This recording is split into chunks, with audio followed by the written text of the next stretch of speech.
Hello, beautiful souls. So the sun has finally come out and it's warm. This is how it is in New England. You go from freezing cold, don't want to go outside, to it's too warm now. And I didn't dress and prepare myself for the weather because I just was not used to it. It's like one day 40s, the next day 70s. Yesterday was pretty beautiful in the 60s, but we had the eclipse and, some cold Arctic air. So I did a long ceremony after the eclipse yesterday with my daughter at one of our campsites. And after the ceremony, I just said, well, it's been a long time since I've done anything like this, so I'm going to try to scry with the fire. And that's at the end when you put it out. And you stir up the coals and you lay them out flat. And you just tell spirit, not out there. I do the one in here. I used to do the ones out there and call all those in, but those are here. They're in. They're not separate. Your angels, mentors, guides, thought forms in my book are not separate from you. Your ancestors are connected to all those, so they're in you. If they actually existed, they're in you. So I want to just share how it's easy to channel, and that anyone who is in a place of calm and stillness and confident in themselves can do this. Now, I had my daughter with me because usually when I do this, things come through so rapidly and I'm so focused, I don't remember the things I said. So I'll say to her, I'm going to just start calling out to you all the symbols I see. So I said, okay, Spirit, teach me what you need me to know. Guide me with the eye, this eye. So you're seeing, but you're sensing and you're comprehending through a different lens, this lens. So I stirred the coals and I asked, and then Spirit right away gave me the name of my ex. And I'm like, okay, I'm tired of hearing about this. Can we kind of just move on, And Spirit's like, no. And just start showing me all these symbols. And so I'm putting the symbols together and I'm saying to my daughter, it's coming too fast. Can you try to help me remember these? And we didn't think to grab pen and paper and write them down. But I remembered most of it with her help.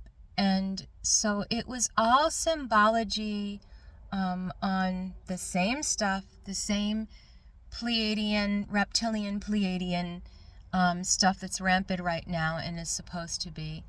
And how I met those people in this satanic Luciferian, you could call it fourth dimensional, worship the moo, worship the water, worship the chaos, the fallen nature, the fourth dimension, all those. So symbols started coming up. It was the Ouroboros, the snake that almost looks like it has sort of a fox head. And that was going around in a circle. Oh, I'm sorry, I should start first at the beginning. So I stirred the coals and what I saw was fire, stars, space, and the swirl that I have, can you see it? I have here. And so that kind of got me into the above zone. And then it was the below symbology. So I saw that Ouroboros with the sort of the dragon snake boxy kind of dog head, I call it. And it was in a circle, and then within that circle there was a fetus, but within the fetus there was a small fetus. So I'm just starting to tell my daughter this stuff. So within the Ouroboros, outside of that, was a parasite. It was like a big fat worm. And so wormholes and worms and the Ouroboros and the eternal ones living through human people, through their mind, using humans as a portal to express themselves, is what the fourth dimension does. Now, them showing the symbology, me seeing the symbology, I don't want to send it out there, or accuse out there, or put it out there. So the symbology is we have all that seed in us, and the seed of those reptilian Pleiadians are in all of us. That was their thing to do, like the Akkadian story. in the Sumerian, which is what the Dogons came from, by the way, is the Sumerian tribes. They talked about their race and their lineage, and it was reptilian or fourth dimension or fallen angels if you follow the Hebrew or Nordic belief system. So the seed within the seed within the seed is represented as the Mu, the woman, the goddess, and that is all relatable to the fourth dimension, and these things kicked out of their abode, their original abode or heaven, which is the Pleiadians, in their belief system. I'm not telling you like the Pleiadians is where God lives, though the Nordic people teach that and believe that because their God is a supreme deity. My God is the original creator, like the source of everything, so it's energy. Now, I'm not saying that anyone can't God or lord it over me in the physical realm. They certainly can, because those beings have much more power than us. Excuse me, I just need to put more windows down. It's too hot in here. So then I started seeing this triangular like dog head, like a, with a snout, the dog, the Dogon. And I when I'm doing all this, I don't know what it means. It's just coming through so fast in symbology. So that doggy face keeps showing up, which is also a cartoon, which I need to look into. And then, what was it after that? I believe after the dogs came, I started seeing a flower and a spaceship. So like a flower that's like the loop, and the loop, which is the eternal loop, which is the geometry inside of everything, which is what they hijacked, by the way. And the mind, because in order for them, those gods that are here in ethereal form, and can use us as portals, in order for them to carry on, they had to hijack the seed, the original seed, which the Nordic gods were against, or the Hebrew or Enochian or those religions, because they're religions. We were made and designed to look for, if you read the Akkadian script, Sumerian, to look for and need an external God and not believe ourselves as that. Now the reptilian mind and brain, dominant brain, that belief system wants to make you think you are gods if you can do strange alchemy or have whatever gifts. But their thought forms, left and right, shouldn't make you God. So I saw the flower patterns, and then things simmered down. There were I'm sure some symbology in this I missed, but then, because I had to go home and write it down. But then after that, I stirred the coals again, and then the whole picture shifted from being this way to this way. And at the bottom was a lotus. So to me, kind of representing the evolvement of us from the mud, from a state of reptilian mind to advanced, or from anger to advanced. The mud, the crappy shit inside of you, is what you advance and grow from and through. So lotus symbology came up, and other like flower symbology, again, the same thing, the eternal loop, but keeps, that's the flower petals. And so at that point, like, the symbology is slowing down, because at first it comes rapid fire, and then it was like, so I went down, down, down into this microcosm inside the body, which is the original seed of us, and then it started to expand up through the earth realms, which is just you traveling through the dimensions of yourself, your own Akashic records, not out there, it's in here, but it is reflected out there, but it's in here, so you don't need to go out there, you need to bow into here, it's safer. If you outward travel an Akashic fly, or disembody yourself, people can cut your silver cord. So I always say, go within, bow to the soul, because I learned the hard way. So when I got home, I channeled more about the Dogons. So I had heard their stories before about the stars, but I never went and thoroughly studied the whole thing. And I was like, wow, I get why I'm against this Pleiadian, love light, satanic, Luciferian light bullshit. It's imbalance, and it's an imbalance used to draw you too far to the love light so you can be food for the reptilian mind, where you get to a point where you abdicate the mind and you no longer need to think, you just know. And I'm not against that per se, because that's what I'm doing when I'm scrying. or when I'm in the spirit, you just know all things. And so, but their way of doing it is so that their kings and their alchemists can come in and be you. It's not, they become your God. So to me, taking both aspects and making them your wholeness is super important right now. And a lot of people are channeling that right now on the internet. And the people who are saying love, light, and darkness, you've got to balance, you've got to be your wholeness, you've got to be aware, you've got to be present, you've got to be grounded, are being rejected by the love, light. The aliens are going to come save us. Well, if you study the Dogon and the Pleiadian and all this stuff, you'll realize that, their agenda is to be alchemists, eternal alchemists, and the Dogon said they would start to come back within us. These reptilians will come back in humans. And my family line, the different people that, were doing this, like Bohemian Grove and alchemists and Satanists, Luciferians, they weren't doing it through ancestral finding the wholeness of the self. They're doing it through abdicating themselves to these Luciferian or 10 kings. The 10 kings, if you go back even into the Indian beliefs, are the gods, demigods, and rulers of this earth, which are those original jinn reptilians that came down, and they can still occupy in your mind and teach you.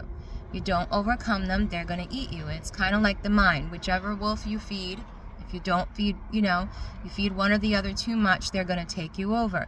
So you got to be in the whole space and be a human, because you're here being the bridge, the gap between the above and the below. This eternal fight of tension.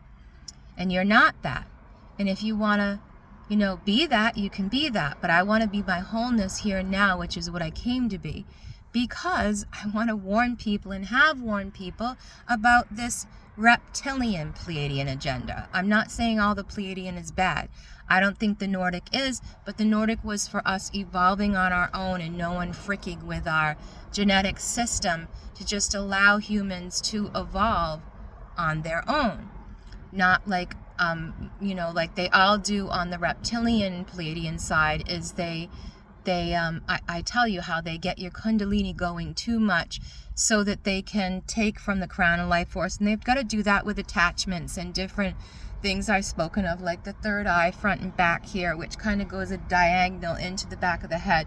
So you have like this triangle thing up through. You can see it on the internet, different people show it. So it's a plane across the eyes, down the middle of the face. And you'll often see ancestral makeup like this. I've worn mine like that before. And then you have this angle where energy's coming in through the crown, going into the third eye, exiting out back in the back of the third eye, back here. And so often that's where the wormhole or the witchcraft or the hex or whatever you want to call it, the fourth dimensional worm, parasite, which my mate kept telling me he was the whole time, the worm, the parasite. I'm like, I know about this crap. Like, yeah, so he came off like he wanted me to help him and stop this with him. And I came to learn to do that with him and with my daughter and with anyone else who decides they want to get rid of that. And I did it in a dumbed down best way that I knew, and it didn't work out at all. And that's great, because I needed that learning curve. And yeah, he's trying to eat back into my DMs. And that's okay, because if I have to face those people again, I won't ever allow them to touch me. And I know now why in the Eastern religions they don't allow people to touch them. There are certain gurus that do. Now, I'm not going to tell you they're taking your life force, but if they get super famous and they stay young for a long time and they have a grow up, most likely they believe in energy exchange. Energy exchange in a balance should be allowed. You can't do that if you have a parasite, fourth dimensional parasite. They need more. They never get enough. So a lot of people who have been traumatized as children through, I can't say this on here, I don't want my video taken down, but through the lower 3 chakra, you know what I'm talking about. And it's an epidemic because that worm needs those lower dimensions to feed off of, as well as taking over this. And that's why that abuse is rampant, because those people allow that wolf-headed snake thing to take over themselves, and then they go out and they put it into all these children or innocent people, and that's how the fourth dimension feeds and how you never grow. And I had these videos all up on, what they do to children and, for stopping the lower 3 chakra and popping open the open, and then, you're constantly channeling, and it makes things like ADHD and autism symptoms. I'm not going to say it's that because I'm not allowed to. Mental illness, schizophrenia. I've worked with this and watched it happen in myself and my own family. And there is not one child that I know through my children, or that my children know because I've asked them, who have never been abused in this way. That's how rampant this is, that you who have been abused can't hide this anymore. People tell me, you shouldn't talk about that. You shouldn't say that about your kids and your family. I don't use names and specifics. I'll just tell you that it's rampant. It's rampant in every single family. And until people are willing to face that, that predator will use their spouse or their person and shut down their upper chakra in order for them to feed off innocence, because they need that.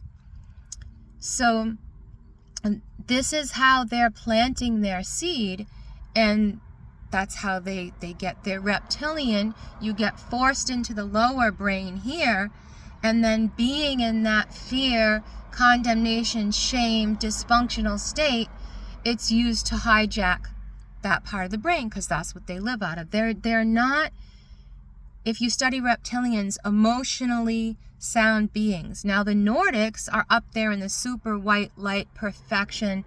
They will not deal with human beings as angels unless they're told to, or magic to call upon them. And in that state, you have to be very cleanly and innocent.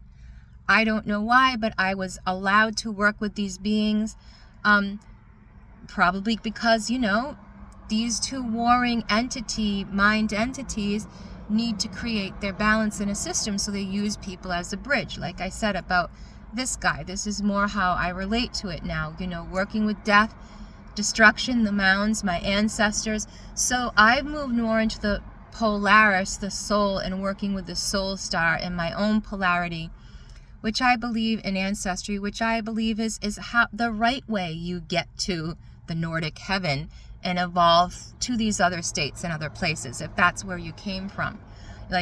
So the Arcturians and the Pleiadian reptilian and a couple others, like 4 different ones, are all mentally and physically cannibals.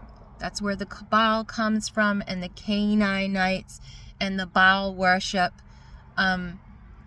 Cabal, it's like the cable, the hook, and they take the manifestation place in the back of the head and in your back that I talked about in order to feed off of you.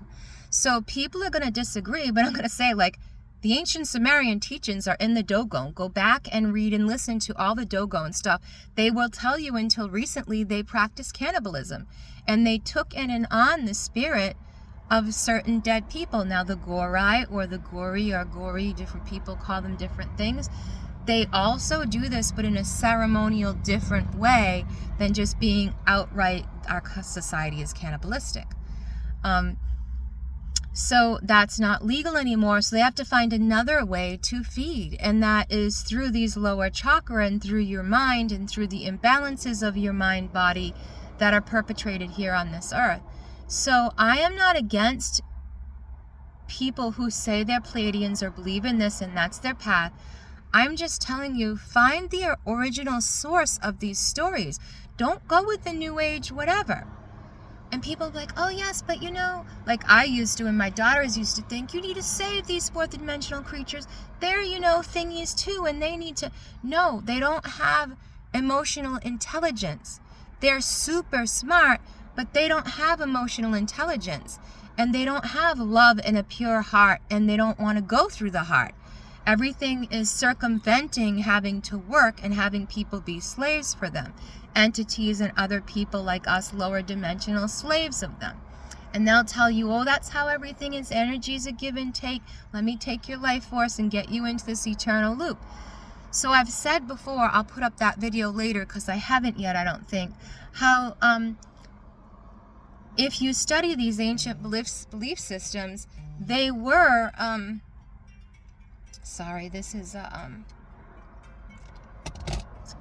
crank call, looking for money call, whatever. Anyways, telemarketers. So, I hate getting pulled out of this state.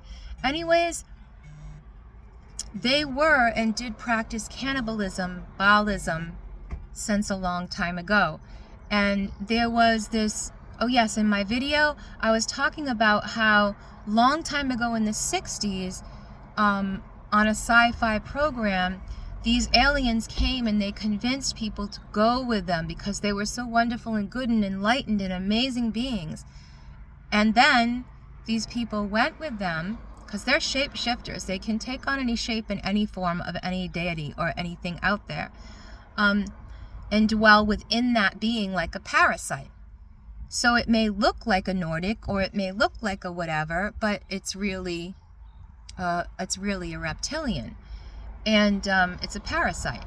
You know, like my mate always told me, he was like the horned god, the ant, that something took over his brain, and that's what gods do to you. They take over your brain. So they are cannibals, and the Dogon were cannibals, the Sumerians were cannibals, the Phoenicians were cannibals, practice in a certain way. But what happens is when these aliens come, they're going to say they're here to save us and people are going to go with them, but they're literally just food. And that's happening literally now in your own bodies here. Because the last battle here is going to be of the mind. It's going to be within the human being, resistant being taken over and not living out of their heart. And the only way you can find your heart again in this world is to bow to it, to love it. Like I've said before, I love you, Sheila, whenever I'm upset, whenever I'm angry. And I know that is my eternal source God energy, and nobody else deserves to get that energy. Nobody else deserves to diss it. Though I'm thankful to every reptilian human mind I've ever lived with my whole life, from my family and friends and people who've done nothing but hurt me and feed off me, because now I'm in this state where I have this open-minded truth and I can channel for the Pleiadians, for the Nordics, and for things beyond that, which I took those videos down and I will now. So put them back up. I will now put them back up. See, I've always talked backwards since I was a child, and that's something that I have to slow down and pay attention to, which isn't wrong. It's like Yoda isn't bad. He just talks different. And autism and all those neurodivergent things are not wrong or bad. We're just different, and knowing how we are is different. And people love to make fun of you when you're different, when you don't follow the square model and all that. I have a lot of autistic people I follow on Instagram from Love on the Spectrum that I love, and they're so brilliant. And they explain how people like me feel and how we over-process and how we're over-emotional and how we are with animals and how much we love everything. And it's used as a means to hijack our system. So I've talked before about how you have to learn not to be an empath. Not that you have to stop having empathy, but you have to have empathy for yourself first in your soul, or it's not true empathy. It's actually like worry and feeding into these overstimuli that block the neural network. And that again is because of a parasite. And we all have this within our seed. They've showed me that. And if you listen to the Dogon teachings, they talk all about the mother and the Momo and the germ and the parasite, and that's the mother and that's the original mother. Everybody's got their original mother gods and goddesses and whatever to you, but that's all me, and I'm eternal, and this is all a story playing out here, and I don't bow to one side or the other. And, you know, my opinion is nobody should. And yes, these people channel amazing love light stuff, and it's cool, But wouldn't you rather be yourself than be a disembodied, disincarnate voice that has led people astray for years? Because if you go back and listen to these people's teaching, it's just all love, light, and nothing bad's going to happen, and we're going to rescue you. You're going to disappear to the 5th dimension. This is the 5th dimension. If you don't find it here first, you're not going to find it outside of you, because you're here being this bridge in a human body for a reason, experiencing this. And I had to come to learn these things the hard way. It was not fun or easy. So,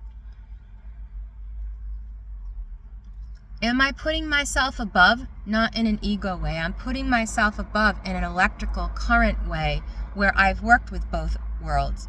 And this thunderbird has eaten this snake and this dragon, this lower aspect of myself, and pulled it up into the heavens and filled it with lightning. We talk about the lightning in the mind, which clears and makes a new creation and a more powerful, stronger human being and a dragon. It renews the earth. That's what the solar eclipse was doing yesterday too. It was renewing magnetic ley lines, and that's why there tends to be earthquakes and crazy stuffs around that, because it's programming my ley lines and your ley lines in your bodies and your dragons in your body.